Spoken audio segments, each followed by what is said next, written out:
orientou, Ele nos chamou e nos comissionou para pregarmos o Evangelho. E eu tenho notado, quando funcionei pela última vez, antes, quando eu estava ainda com o meu vigor completo, hoje eu estou me poupando ao máximo para me dar à comunidade, para me dar a essa igreja. Não tenho me envolvido muito com os projetos denominacionais, mas estive. E eu me lembro de dar aula para alunos ministeriáveis que estavam a um passo da ordenação pastoral, e eu resolvi na aula pegar uma folha em branco e colocar na mão de cada um daqueles candidatos ao pastorado e perguntar a eles uma pergunta muito simples: o que é o Evangelho para você? Todos eles, naquele mesmo momento, abaixaram a cabeça e eu disse: você deve escrever uma definição sobre o Evangelho em 5 linhas. E eles todos, indistintamente, tiveram muita dificuldade de traduzir em palavras o que era o Evangelho. E nós, como crentes, temos a responsabilidade de conhecer o Evangelho, de entendermos o Evangelho, de percebermos o que é o Evangelho, porque nós fomos salvos para proclamá-lo. A nossa salvação não se deu apenas com a ideia de nos livrar da danação eterna. Isso é um fato que nós percebemos no Evangelho, que todo aquele que crê não perece, mas tem a vida eterna. A gente tem pleno conhecimento de crer no Evangelho e aplicar o Evangelho à nossa vida pessoal, nos traz a garantia de vivermos eternamente com Jesus. Mas o Evangelho tem uma expressão bem mais larga do que essa. Deus não o salvou apenas para livrá-lo da danação eterna. Deus o salvou para fazer de você um proclamador do Evangelho. Mas proclamar o que se eu não souber o que é o Evangelho? E nós, muitas das vezes, achamos que proclamar o Evangelho é orar por alguém, que proclamar o Evangelho é dar uma cesta básica a alguém. Isso tudo é muito bom, e isso faz parte do testemunho cristão, de ter esse cuidado, esse amor pelo próximo, mas nós precisamos alargar as fronteiras do entendimento sobre o que é o Evangelho. Caso contrário, nós não seremos minimamente diferentes de nenhuma dessas carolas romanistas que se juntam na igreja, rezam um terço, fazem todo aquele trabalho religioso, mas que, no entanto, não tem um mínimo entendimento do que é o Evangelho de Jesus, o Evangelho de Cristo. Hoje nós queremos focar os 3 convites claros que estão no Evangelho. São convites a mim, a você, ao seu irmão que está do seu lado, ao seu filhinho que subiu para a escola dominical, à sua mãe, ao seu pai, aos seus amigos, aos seus filhos, a toda a gente do seu círculo relacional. São 3 convites claros, expressos no Evangelho de Jesus, para os quais eu gostaria de chamar a sua atenção. E gostaria de chamar a sua atenção dizendo que esses 3 convites têm aplicação para a vida. Não são convites vazios, religiosos, espalhados ao longo da proclamação de Jesus, do Evangelho do Reino de Deus para nós. Não, são convites claros, emitidos claramente, e que nós todos precisamos ou atendê-lo ou rejeitá-lo. Ninguém pode ouvir tais convites e ficar alheio a estes tais convites. Então, desde bem cedo, o pregador ou ainda o estudante das Escrituras aprende uma lei régia da hermenêutica ou da arte de interpretar o texto bíblico. Desde bem cedo nós aprendemos que a lei régia de interpretação da Bíblia é que a Bíblia se interpreta por ela mesma. Em outras palavras, quando você quer conhecer o que a Bíblia ensina e ter uma perfeita compreensão de qualquer tema das Escrituras, você precisa partir da ideia de que textos isolados, meus irmãos, não podem ser usados para balizar a vida cristã. Nós sempre precisamos do apoio de toda a Escritura, de toda a revelação divina, de toda a graça de Deus. Obviamente que porque estamos debaixo de um novo pacto feito no sangue de Jesus, o qual nós celebramos nessa manhã, o Novo Testamento para nós é evidentemente o nosso livro básico, o nosso livro texto. E dentro do Novo Testamento, de uma forma ampla, uma vez que nós temos as epístolas de Paulo, o livro histórico de Atos, as epístolas gerais e o livro de Revelação, nós queremos focar para os irmãos que os evangelhos, a mensagem que está presente em Mateus, Marcos, Lucas e João, elas são de fundamentalíssima importância para nós sermos cristãos maduros e evidentemente preparados para o reino de Deus. Se a Bíblia se interpreta por ela mesma, o que as Escrituras falam sobre o Evangelho?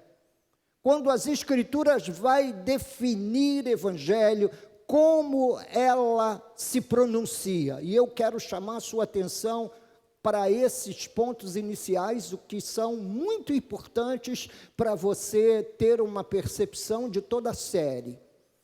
A Bíblia diz assim, Paulo escrevendo aos Romanos, capítulo 1, versículo 16, posso pedir a sua participação para ler junto comigo, toda a igreja em voz alta? Está aqui, estampado, todos juntos.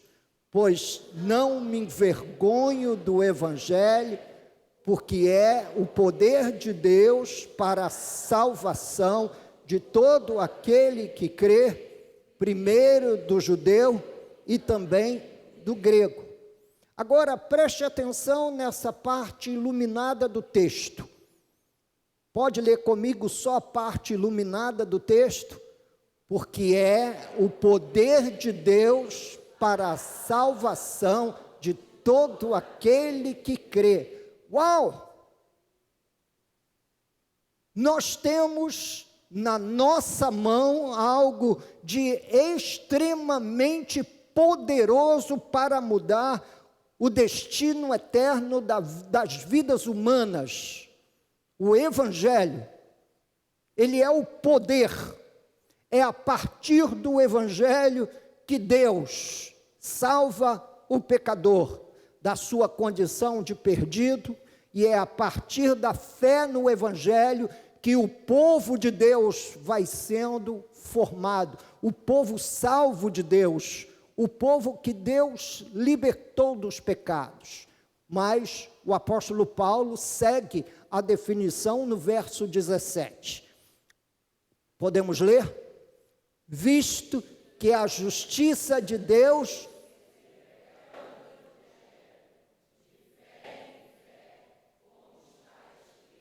o justo viverá por fé. Diz que a justiça de Deus se revela no Evangelho.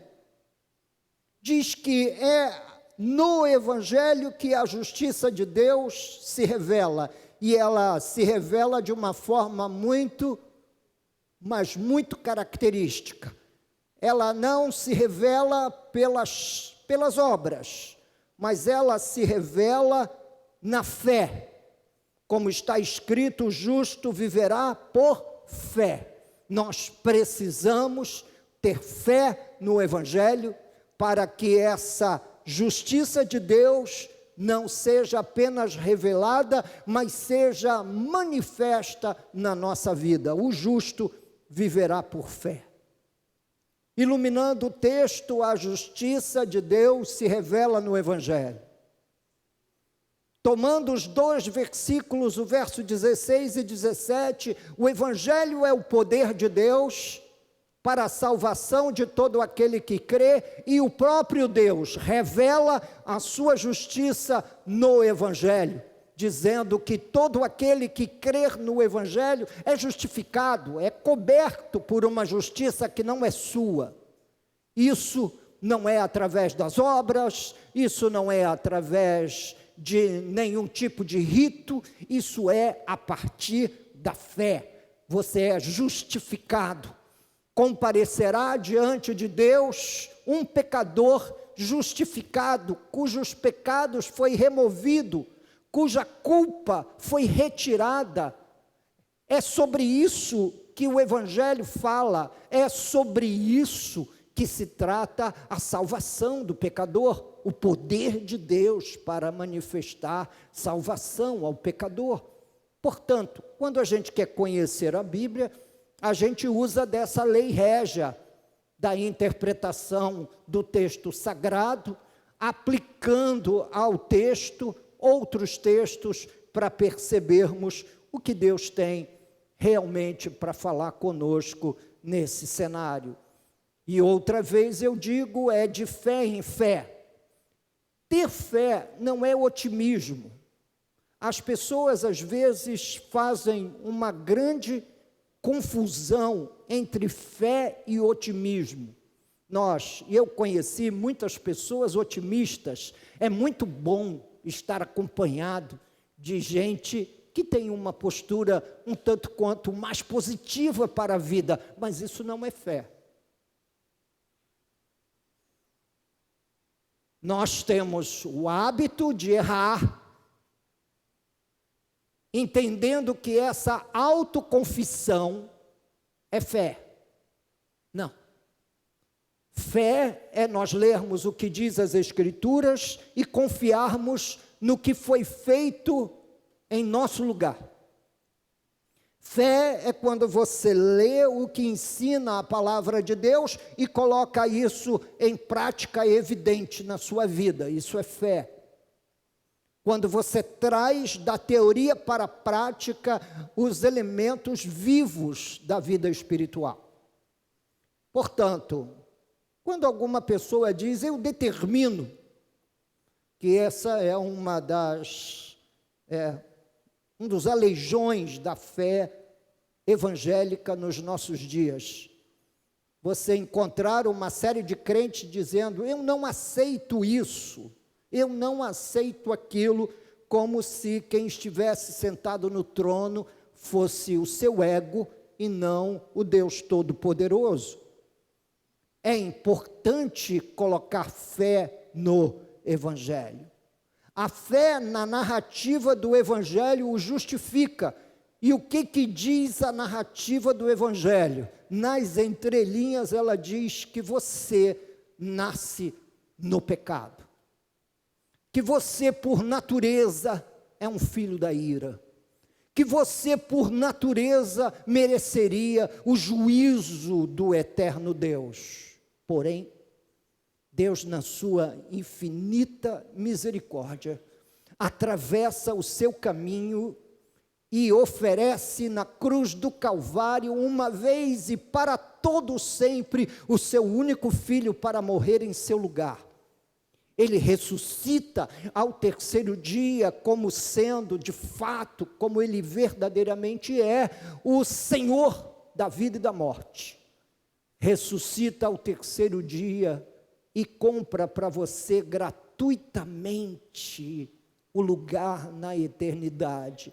Compra para você gratuitamente um lugar na sua família, um lugar no seu reino. E com isso, não através das suas obras, não através dos seus méritos pessoais, mas pela graça de Deus, você é revestido da graça salvífica, aquela que lhe dá a garantia de que você, ao despedir-se dessa vida, você encontrará Jesus na nova vida, na vida eterna, na vida pós-túmulo, no segundo seguinte que você morrer, ou que eu morrer, ou que nós morrermos. Portanto, o Evangelho tem o poder para salvar, e toda fé que se desenvolve em nós deve ser endossada pelo Evangelho. Todo crente precisa ter uma fé endossada pelo Evangelho. Em outras palavras, nós não temos liberdade para crer, para cultuar conforme nós achamos e entendemos ser a melhor maneira. Eu sei que o brasileiro, todos sabem o que devem fazer se estivesse sentado na cadeira da presidência da República, sabem o que deveriam fazer se estivesse no lugar do Tite, aquele senhor que conduziu a seleção brasileira, aquela derrota que até hoje a gente não entende muito bem, tanto na Copa de 2018, quanto nessa Copa de 2022. Portanto, todo brasileiro sabe, se eu estivesse no lugar do pastor, eu faria isso, e a igreja explodiria, de repente, ia saltar gente para todo lado.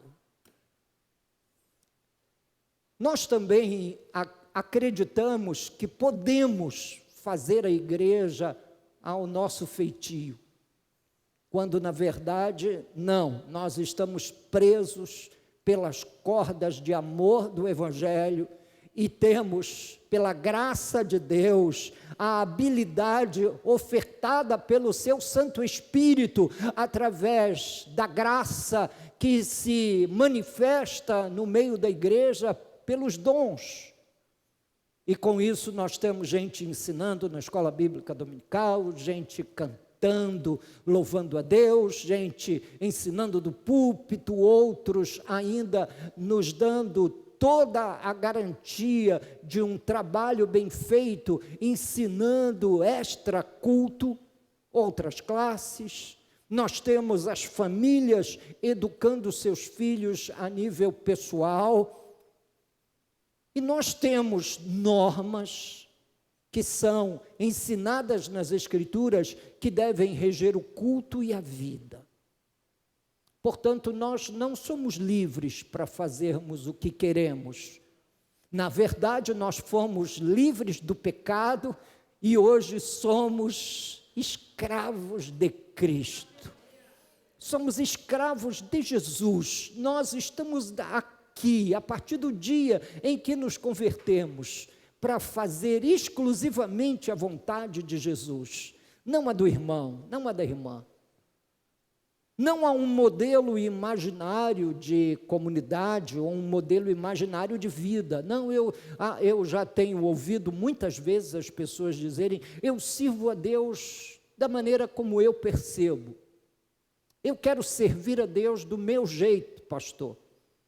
Alguns hoje, conhecidamente como desigrejados, algumas dos argumentos dos desigrejados é assim: eu não frequento a igreja porque não acredito que Deus habita em templos feitos por mãos humanas. Mas afinal, quem constrói os apartamentos, quem constrói as casas, são anjos? não são humanos os que constroem apartamentos, casas. É, na verdade, uma desculpa para não se envolver com a comunidade, porque o envolvimento com a comunidade é envolver com outras ideias, é ter aquele temperamento amistoso de você respeitar a ideia do outro, o pensamento do outro, o sentimento do outro, e ainda assim amar.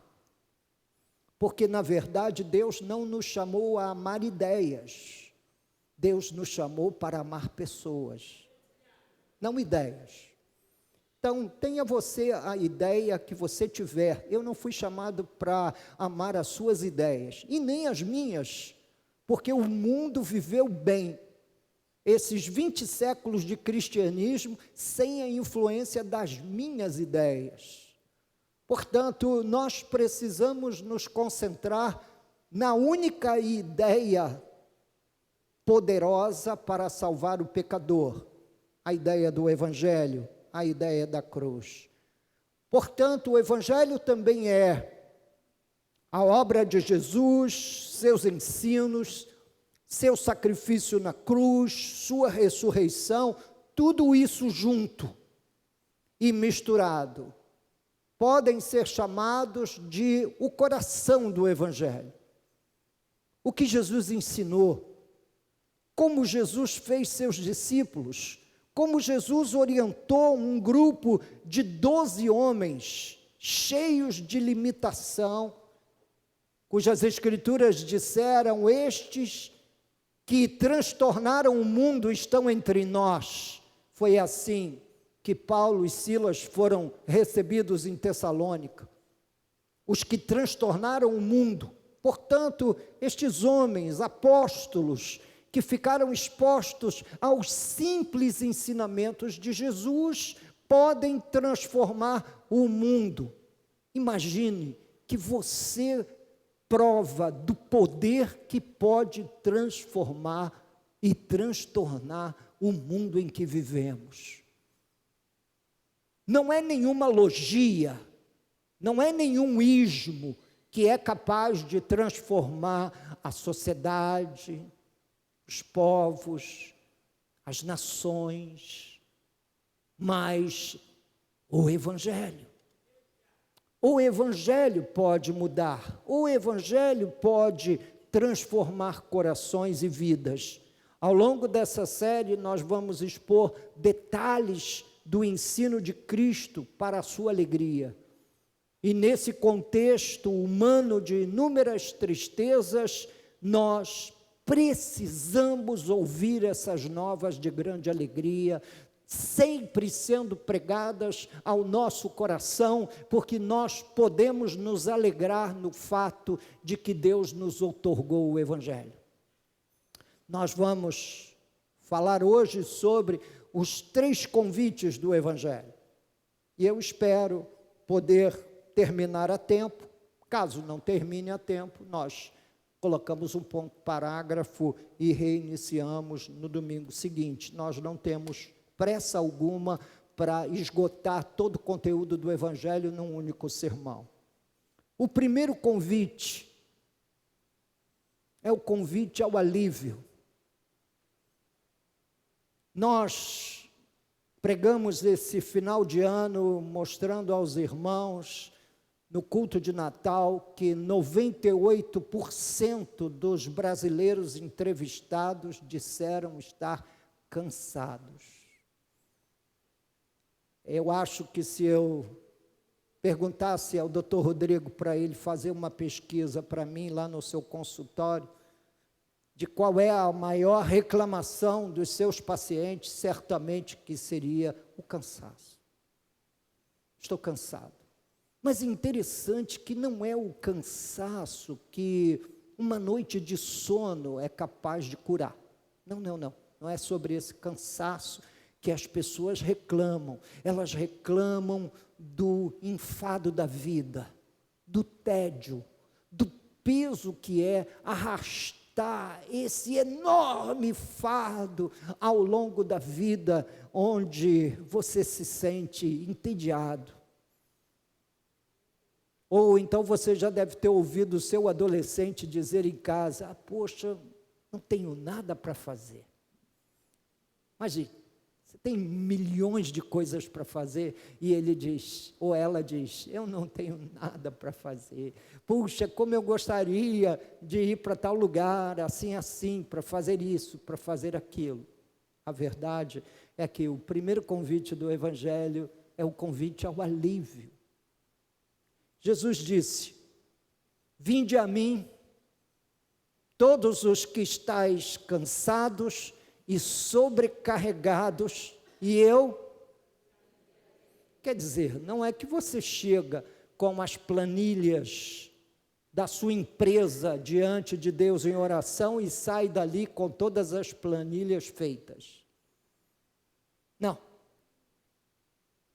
Ele está falando desse peso da alma, desse enfado do coração, essa sensação, meus irmãos, de esgotamento emocional, onde nós lidamos com uma infinidade de situações ao longo da nossa vida, e isso não é privilégio de alguns, é de todos, do pastor ao membro mais jovem da comunidade. Todos nós andamos sobrecarregados, respirando fundo. Você já se pegou no meio do dia, suspirando? Oh, meu Deus, que terrível peso, que canseira, que enfado. E Jesus disse aos cansados e sobrecarregados: eu vos aliviarei. Vinde a mim. Vinde a mim não parece ser um convite que a gente atende apenas naquele dia em que a gente levanta as mãos, recebe a Jesus como nosso Salvador pessoal e pronto, acabou. Não. Vinde a mim significa vir e estar, que Ele tomará para si nossos fardos, tomará para si todos esses elementos que maculam o nosso coração e o nosso testemunho cristão. Isaías já dizia no seu livro: inclinai os ouvidos e vinde a mim, ouvi e a vossa alma viverá, porque convosco farei uma aliança perpétua que consiste nas fiéis misericórdias prometidas a Davi. Deus tem prometido que se nós viéssemos a Ele, a nossa alma viveria. Em outras palavras, que estas questões que nos preocupam, isso é uma boa nova. Estas preocupações que consomem a nossa paz, que Ele nos aliviaria. Esse é o primeiro convite do Evangelho. Em João capítulo 6, versículo 37, pode ler comigo, por favor? Todo aquele que o Pai me dá, esse virá a mim, e o que vem a mim, de modo nenhum o lançarei fora. Os reformadores chamavam isso de graça irresistível. Diz que todo aquele que o Pai dá a Jesus, esse virá a Ele. É uma graça irresistível, esse chamado divino ao nosso coração, à nossa vida, a construção de uma fé que agrada a Deus. E essa graça impossível de resistir, diz que aquele que vem a Jesus, de modo nenhum Ele o lançará fora. Portanto, você pode crer que se você atendeu a esse convite, gozará de alívio e de modo nenhum Ele o lançará fora. Esse é o primeiro convite. o convite para virmos a Jesus e encontrarmos nele e em sua obra redentora, que compreende o seu sacrifício, a sua ressurreição e o seu ensino, de modo geral, alívio para a alma, alívio para o coração, respirar um ar mais leve, respirar um ar mais puro, e isso certamente que não tem absolutamente nada a ver com o repouso do corpo. A gente precisa repousar o corpo, mas o alívio é para a alma, é para o coração, é para a vida. Quantas coisas nos deixam sobressaltados hoje. Eu faço ideia de como está o coração dos pais e de como está o coração de avós, quando oram por seus netos, quando oram por seus filhos. Como a gente precisa de um certo alívio das nossas preocupações cotidianas. E vir a Jesus significa gozar desse alívio, de ter o seu fardo tomado, removido, porque Deus, na sua misericórdia, preparou esse lugar de descanso na pessoa de seu amado Filho, Jesus. O segundo convite do Evangelho é o convite a descruzar os braços, é o convite ao discipulado. Não é só você ser salvo, não é só você gozar da alegria, da salvação, agora eu sou um salvo, aleluia, louvado seja Deus. Não. Há um discipulado, meus queridos irmãos, que nós precisamos manter. Há um aprendizado que nós precisamos ter. Esse é o segundo convite do Evangelho, é o convite a ser um discípulo, é um convite a ser um pescador de homens. Esse foi o convite que Jesus fez em Mateus capítulo 4, versos 18 e 19. Lê comigo em voz alta. Caminhando junto ao mar da Galileia, viu dois irmãos, Simão, chamado Pedro, e André, que lançavam as redes ao mar, porque eram pescadores, e disse-lhes: vinde após mim, e eu vos farei pescadores de homens. Não é, ser cristão não é apenas uma porta de saída das crises interiores. Ser cristão não é apenas você atravessar o limite entre a sombra e a luz. Ser cristão não significa apenas ter o nome escrito no livro da vida, mas ser cristão significa aceitar o convite de ser um pescador de vidas humanas, um pescador de homens, um proclamador do Evangelho, alguém que dorme e acorda preocupado se o vizinho encontrou a salvação. Vinde após mim, e eu vos farei pescadores de homens. Esse é o segundo grande convite. Todo aquele que atende ao primeiro e irresistível chamado de vir a Jesus, também atende ao segundo, ao chamado de se transformar num pescador de almas. Portanto, a proclamação do Evangelho está ligada também ao crer no Evangelho. Todos nós, salvos e afetados pelo Evangelho, estamos sob um forte vigor missionário, porque Ele nos convidou a vir após Ele, para sermos transformados em pescadores de homens. Nós parecemos viver a fé de modo muito egolátrico, muito centralizado, em nós mesmos, nas nossas satisfações. Olha, eu quero participar de um culto que me traga esse, aquele outro benefício, que cumule a minha vida de bênçãos. Eu quero participar de um culto que me deixe com os olhos bem abertos para milagres e também para manifestações extraordinárias.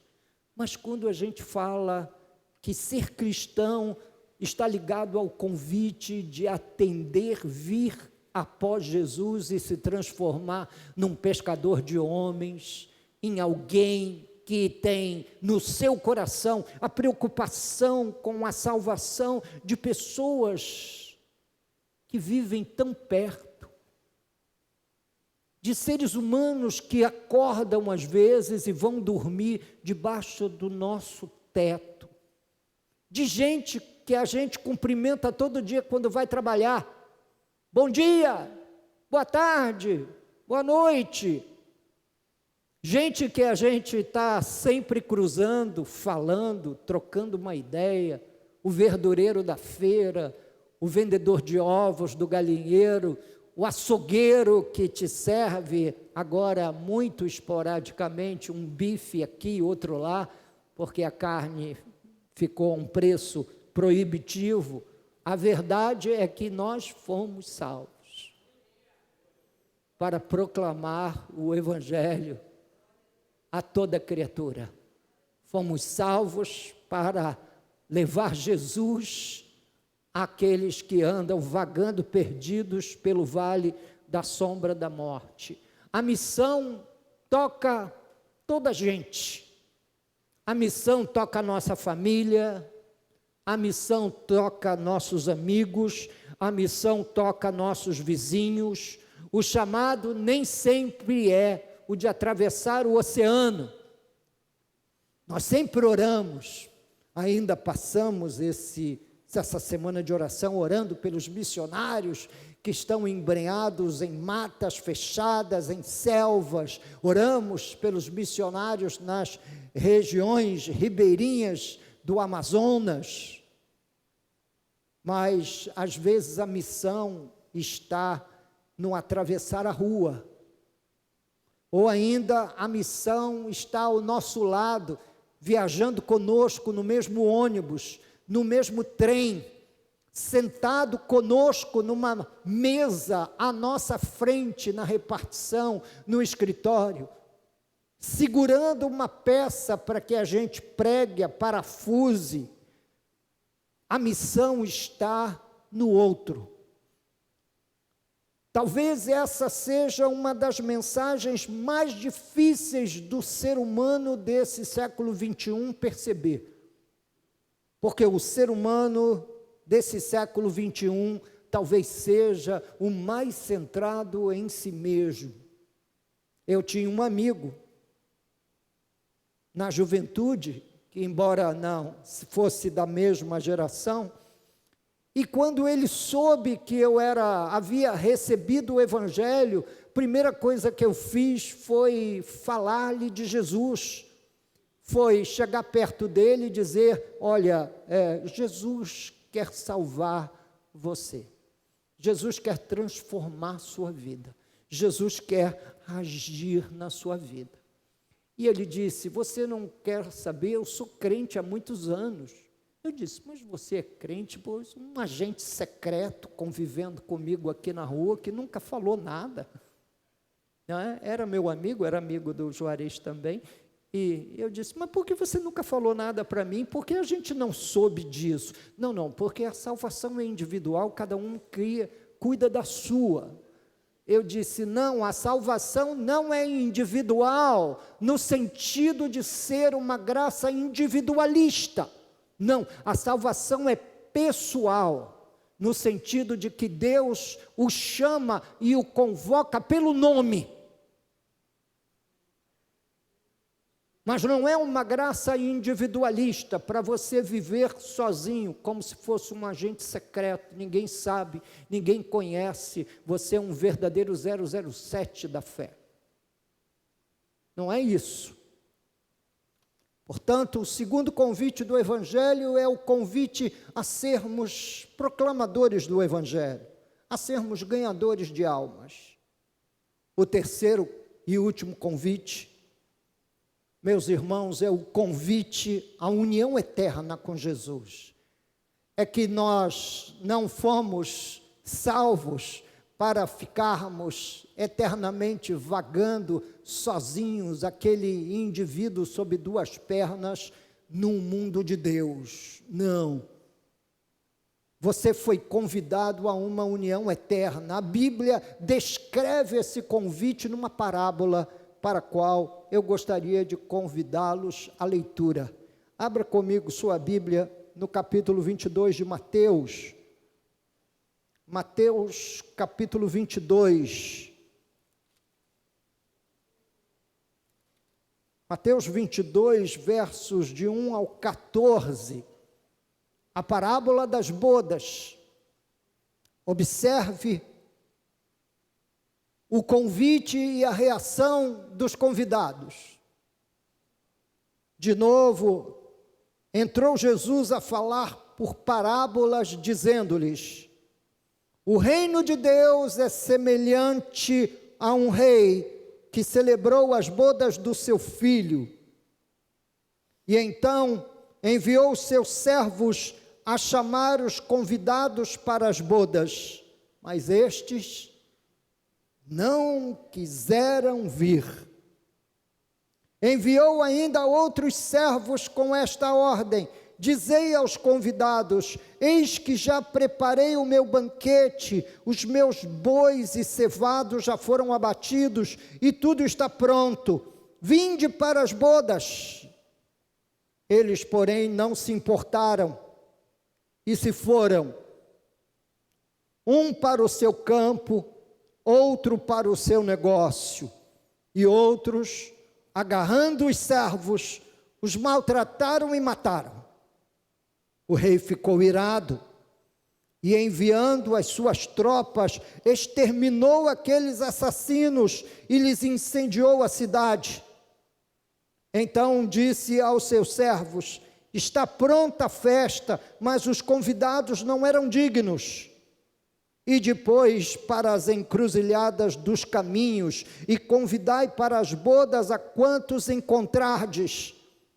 E saindo aqueles servos pelas estradas, reuniram todos os que encontraram, maus e bons, e a sala do banquete ficou repleta de convidados. Entrando, porém, o rei para ver os que estavam à mesa, notou ali um homem que não trazia veste nupcial, e perguntou-lhe: amigo, como entraste aqui sem veste nupcial? E ele emudeceu. E então ordenou o rei aos serventes: amarrai-o de pés e mãos e lançai-o para fora nas trevas, ali haverá choro e ranger de dentes.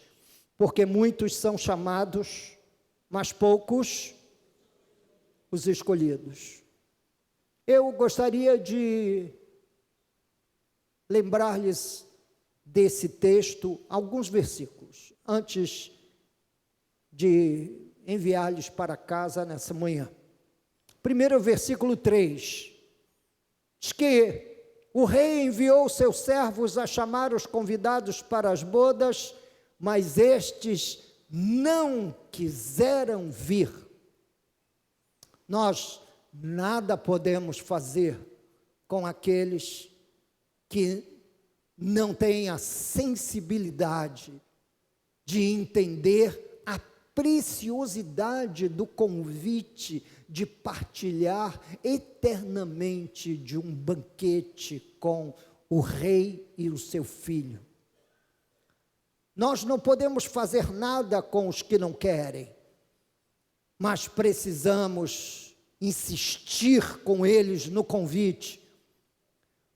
Nós somos como esses empregados do rei que saíram por toda parte a convidar, a virem às bodas do Cordeiro, às bodas do Senhor, a esse grande banquete, a essa grande festa celestial para a qual Deus tem chamado os seres humanos. Estes não quiseram vir. Tem muita gente que não quer vir. Como também tem muita gente na igreja que se nega a proclamar o Evangelho. Eu não quero, não tenho esse sentimento, não quero estar falando de religião para meus amigos e para os meus familiares. Não é sobre religião que se trata, é sobre o destino eterno das almas humanas. Os primeiros a serem convidados foram os judeus, na parábola de Jesus, mas estes não quiseram vir. Também se refere à rejeição de muitos aos convites de Deus. Não somente os judeus se perderam, mas muitos se perdem todos os dias em suas logias, em seus ismos, e se esquecem do Evangelho, se esquecem do chamado e do convite para uma união eterna com Deus. Não quiseram vir. Existe no Evangelho, J.C. Ryle diz, uma provisão completa para todas as necessidades humanas. Há um suprimento de tudo quanto se requer para aliviar a fome e a sede espiritual dos seres humanos. Todos deveriam vir correndo desesperadamente, velozmente a Jesus.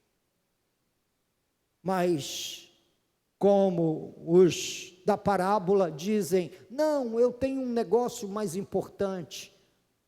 Foram ver o campo, foram tratar dos seus negócios. Esses são os que estão sempre presos ao trabalho. E dizem que não podem por causa do trabalho. Eu tenho muito trabalho, pastor, eu trabalho muito. Até no domingo eu trabalho de manhã, trabalho de tarde, trabalho de noite, tenho as mais diferentes atividades e não posso atender a convite algum da parte de Deus. A verdade é que é plano de Deus convidar a humanidade a vir ao banquete de casamento do seu filho. Você está incluído entre os convidados, e glória a Deus, porque eu e você estamos incluídos no meio desses convidados. A verdade é que muita gente rejeitou. Então o Senhor disse: ide por todas as encruzilhadas, por todas as vielas e ruas, por todas as avenidas, e convidem a todos. E isso fala da universalização do Evangelho, que tornou-se um convite e um chamado a todo ser humano, de todas as tribos, povos, línguas, raças e nações. Todos devem vir a Jesus, indistintamente todos deveríamos, meus irmãos, arrependidos e de coração comovido, vir a Jesus para celebrar com Ele a grande união eterna com o Salvador. Mas temos escolhas, dizemos nós, e fazemos nossas escolhas, sempre dizendo que temos muito o que fazer. As coisas espirituais nós deixamos para um segundo plano, para um segundo momento, ou quando as coisas clarearem. Algumas pessoas esperam as suas tensões na vida melhorarem. Sabe, pastor, eu não estou com cabeça para a igreja. Como se a gente, meus irmãos, em algum momento tivesse cabeça para as coisas espirituais. A declaração do profeta Isaías é que toda cabeça está enferma. Nós não vamos ter cabeça para as coisas espirituais, jamais. Nós precisamos atender agora, nesse momento, ao convite divino. E virmos a Jesus, receber alívio, receber toda a graça para sermos pescadores de homens e recebermos o honrado convite de nos assentarmos no banquete, nas bodas eternas. Diz as Escrituras, meus irmãos, que no dia das bodas, o Senhor entrou no meio dos convidados e viu um que não trazia veste nupcial. É aquele travestido, sabe, aquele crentino. Os irmãos conhecem o crentino, né? É aquele que se parece um crente. Ele se entremeia no meio dos convidados, ele está lá, ele canta os hinos, ele gosta do ânimo da igreja. Olha que culto animado, né, pastor? Puxa vida, maravilha, etc. Mas o Senhor não o encontrou legitimamente trajado para o banquete.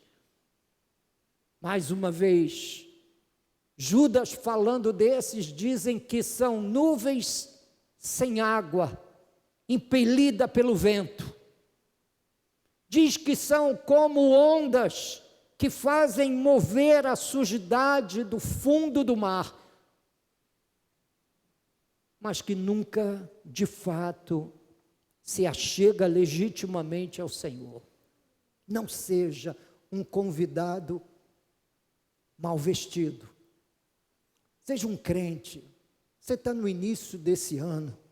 Seja de Jesus. Viva para Jesus. Viva uma vida ardente, pregando e encarnando o Evangelho. E certamente, atendendo a esses 3 convites, nós estaremos atendendo a esses convites presentes no Evangelho. Primeiro convite, convite ao alívio. Segundo convite, convite ao discipulado e a ser um pescador de homens. Terceiro convite, convite à união eterna, a festejarmos a festa da salvação, o dia em que nós formos recolhidos e sermos, meus irmãos, reconhecidos e recebidos na glória como benditos do Pai. Vinde, ó benditos de meu Pai, e tomai por herança o reino que vos está preparado antes da fundação do mundo. 3 convites claros do Evangelho. Vamos ficar de pé.